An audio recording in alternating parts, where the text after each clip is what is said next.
What's going on? It's Brian Soscia, of course, at the TheBrian Soscia on Twitter. You talk wrestling with me. I love it. Matter of fact, you know how much I love talking wrestling. I love getting these exclusives for you, the fan. And, there is a lot more to the world of wrestling than WWE. We all know and love WWE, but there's other stuff going on you might not know about that you can sample as well, and you might like that. Like, for instance, Lucha Underground. Wednesday nights, 8 o'clock on El Rey. Great show. And there's a guy you may know, but if you haven't seen the show yet, you might not know he's there. Formerly Alberto Del Rio in WWE, now Alberto Patron. I like that name. He joins us. How you doing, man? I'm good, my friend. How are you? I'm really good. Thanks for taking the time to come on with us today. I appreciate that. Thank you for helping us promote our product. Oh, you got it. Like I said, I mean, there's all kinds of wrestling out there that fans can enjoy. There's not just one game in town, which a lot of people, might not know that you guys are out there. So it's cool that we can do this. And a guy like you bringing your star power to Lucha Underground, that's huge in itself. And I know it's got a very special place in your heart because, that's you. That's your style. That's where you started, correct? Yeah, exactly. And not just me. All these guys, maybe the American fans don't know who they are right now, but these guys are amazing. These guys are incredible, and they bring in their best every single week. And I'm pretty sure in less than a year, this company is going to be the best wrestling company in the world, or one of the best wrestling companies in the world. And everybody's going to be talking about Lucha Underground. Oh, I think so too. I see a little bit of the rumblings online, and I'm sure there'll be more to come. But talking about this new company, and tell me what you think about this.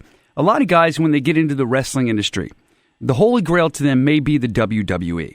And I'm sure it's nice to work for a major company after coming off, smaller indies or, like that. But if you're in Mexico like you were, and you were doing pretty well, you decided to bring your craft over to WWE. Before getting to the WWE, did you feel you needed to get there to be considered a true star? Or were you fine with what you were doing in Mexico and you just saw a nice WWE opportunity? Did you, need to be there? Well, it's like in any other sport. You have to come to the United States. If you're a baseball player in Puerto Rico or in Mexico, you need to come to the United States and showcase your talent in the major leagues in the States, because that will put you in a different place, in a different position. It's the same with wrestling. I was doing well in Mexico. I was doing well in Japan, but I needed to come here and prove myself and show the world who Alberto was or who Alberto is. That's why I ended up leaving my country, my friends, my family, and came here 7 years ago. But as far as when you leave Mexico as a Lucha Libre star, Mexican wrestler, how important is it for you to learn English? Some guys, does everybody know English? Is that like a requirement when they come, or how does that work? Well, you have to. It's not a requirement, but you have to. If you're going to come and work for an American company, you have to learn the language. We had that one of the wrestlers from Mexico joining WWE, and he never cared about learning the language, and I'm pretty sure that was one of the reasons he couldn't do it, or he couldn't make it the way they wanted him to make it. That's a perfect segue, because one of my next questions was, you being one of the, I guess I could call you this, and don't blush or anything, but one of the kings at this point of Mexican wrestling. What do you think did go wrong? You think that's part of what went wrong with Sin Cara? That's exactly what happened, because he was never able to communicate in the ring with the other wrestlers or in the locker rooms, and I'm pretty sure that was the reason they couldn't take him to the next level. Well, what do you think as far as relationships and stuff like that, in ring, out of ring? Your father, for instance, Dos Caras, he was a huge star, still is in the world of Lucha Libre, and pretty much, if you follow wrestling, you've probably heard of him. And you're a third-generation superstar in the wrestling business. So do you find that you connect easier with other second- and third-generation wrestlers just because you have a lot in common? Do you find that connection with them? It doesn't have to be that way. You can be just a new guy trying wrestling for the first time or wanting to join the business, and I will help you the same way I will help another second-generation or third-generation wrestler. That doesn't tell you anything. That only opens the door for you at the beginning, but then after that, you have to do all the hard work. We're talking to Alberto El Patron, who's a big name over there, Lucha Underground, Wednesday nights, 8 o'clock on El Rey. Great product. Check it out if you get a chance. You definitely should. If you're a wrestling fan, I know you'll love it. And, speaking of wrestling, I kind of want to go back a little bit with you.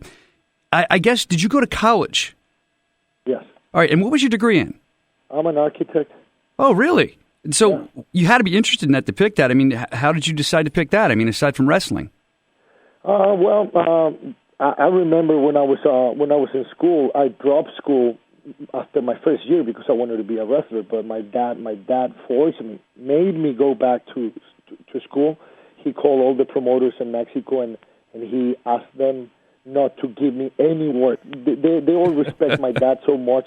So when I was knocking all the organizations, the wrestling organizations' doors down there in Mexico, they all say no to me. And when I asked them why, they said, just go and talk to your dad. Oh. So I talked to my dad, and I said, hey, I want to be a wrestler. Why do you want me to be a wrestler? And he said, you can be whatever you want, but you need to have something else besides wrestling because you never know what's going to happen. This business, it's fantastic, but you don't know if you're going to succeed or not. You don't know if you're going to get hurt or not.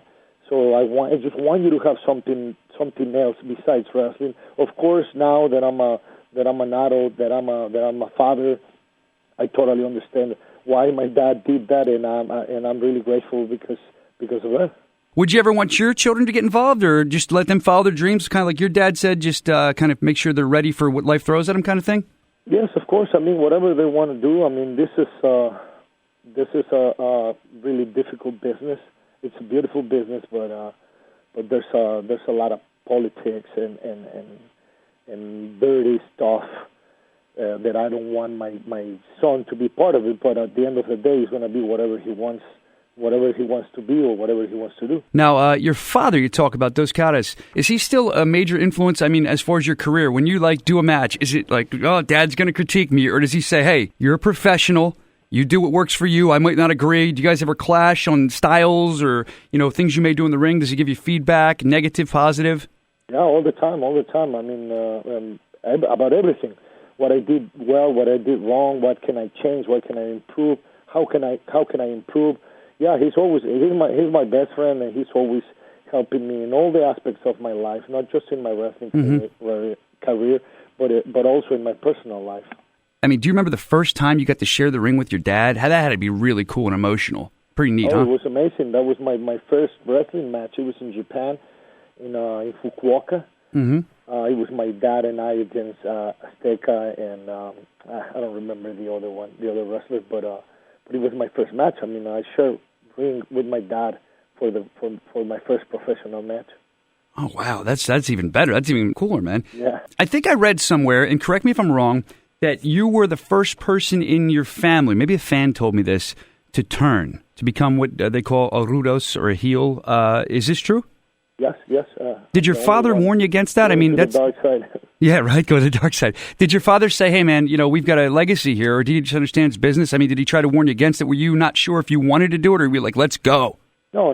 My dad knew what I was doing, and he prepared me. He trained me to be both babyface or rudo or heel, how they call it here in the States. Mm-hmm. And he knew I was going to do well. And to be honest, I love the heel, the rudo style. Of course, I'm a babyface or a good guy right now because that's where the people wants to see me at the moment. But it's more fun when you are the bad guy of the movie. I agree. I think that gives you some room to be a little more creative and have a little more fun.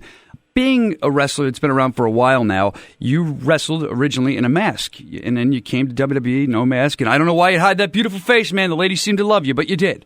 I know it was a big thing, and I know Lucha was a big deal with having the masks. I understand that's a big part of your culture. It was pretty rough at the beginning when I decided to remove the mask.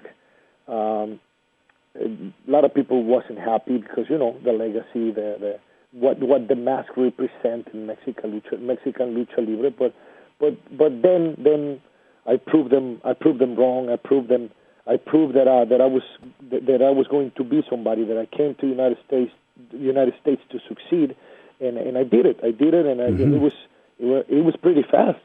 And after 1 year in WWE, they all forgot about it, and they saw me doing great things over there, and that's all they wanted to see. They only wanted to see me doing something great here in the United States. Do you find it's easier in ring as a performer to be without a mask? I know you're used to it, but I mean breathing, vision has got to be harder to see. Do you enjoy with or without a mask to actually perform?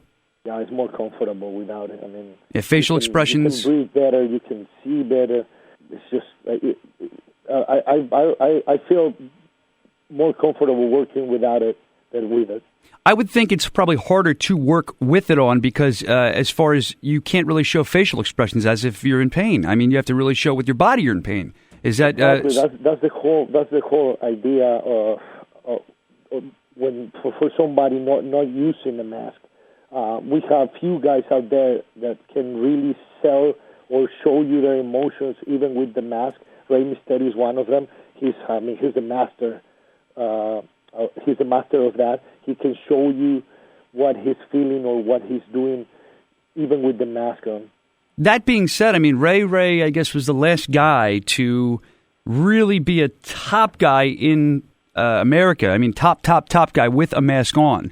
Do you see that being hard for another guy to come here with a mask, or it depends on what the people are going to want in the next couple of years? You can't really predict that. Well, here the American fans, they like the masks. Yes. Just the companies, they don't want to use guys with. They don't want to use a lot of guys with the mask.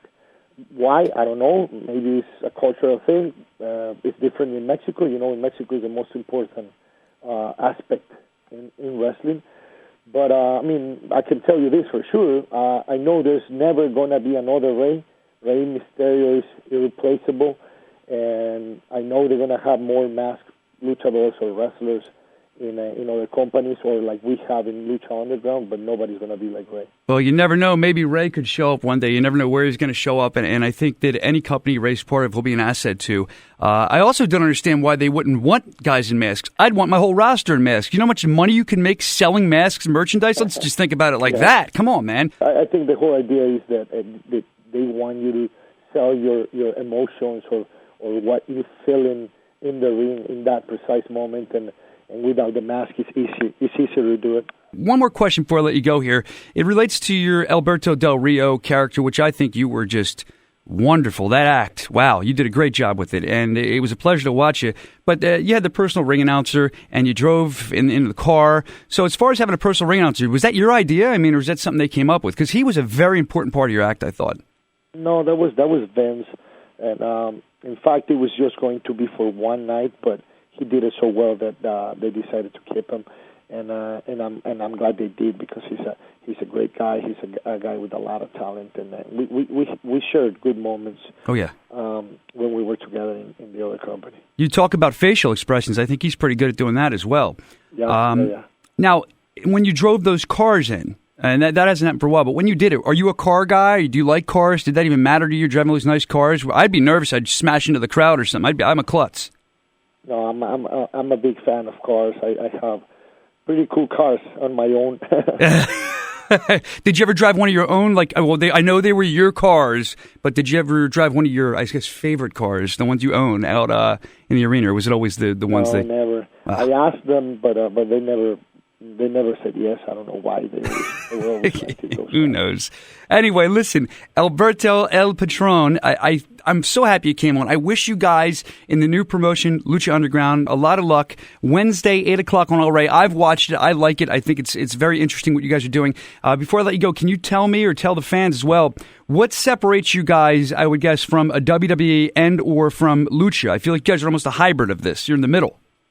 Well, we're combining both styles, and here, if they watch Lucha Underground, they're gonna see all the wrestlers being themselves. They're gonna bring the best every single week, and they're not gonna just go there and do it just because it's a work. They want to prove the world that they are the best athletes out there, and they're doing it little by little.